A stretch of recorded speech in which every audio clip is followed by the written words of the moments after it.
Senator Elizabeth Warren blasting tech companies by putting up this billboard. The panel promises an in-depth review of market power held by technology giants.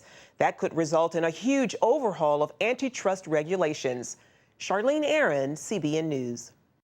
We'll see what this divided Congress can come up with. My prediction is they're not going to be able to find agreement on legislation. The other problem is, how do you break up Google, and how do you break up Facebook, and how do you break up Amazon?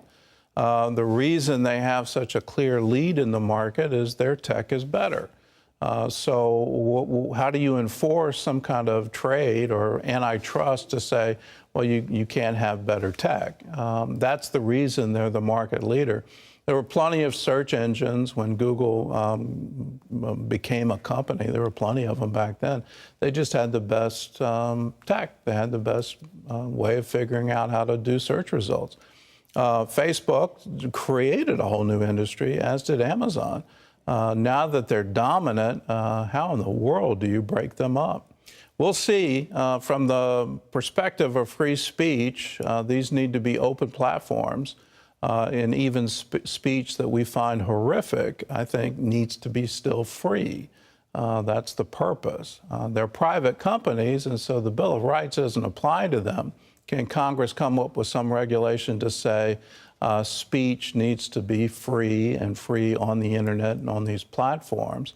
And where do you start drawing those lines? That will get very difficult. We'll see what can come out of this kind of regulation. Can Congress pass anything these days is an open question. Well, President Trump is talking trade and European politics in the United Kingdom today. John Jessup has more on that story from our CBN News Bureau in Washington. John? That's right. Thanks, Gordon. The president meeting today with outgoing Prime Minister Theresa May and top British executives, business executives. He's urging May to stick around to work out a trade deal specifically between the U.S. and the United Kingdom. That deal would go into effect once or if the U.K. finally leaves the European Union. May is resigning because she failed to work out a Brexit deal. The meeting today comes after Trump's Monday arrival ceremony and a grand state dinner at Buckingham Palace. While overseas, the president will mark the 75th anniversary of the D-Day landing on June 6, 1944. Well, Iran's economy is hit hard by the Trump administration's economic sanctions against the regime, making it harder to get jobs and causing a spike in food prices and medicines.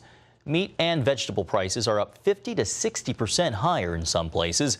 Iran's foreign minister telling ABC's Martha Raddatz the U.S. should stop the escalation.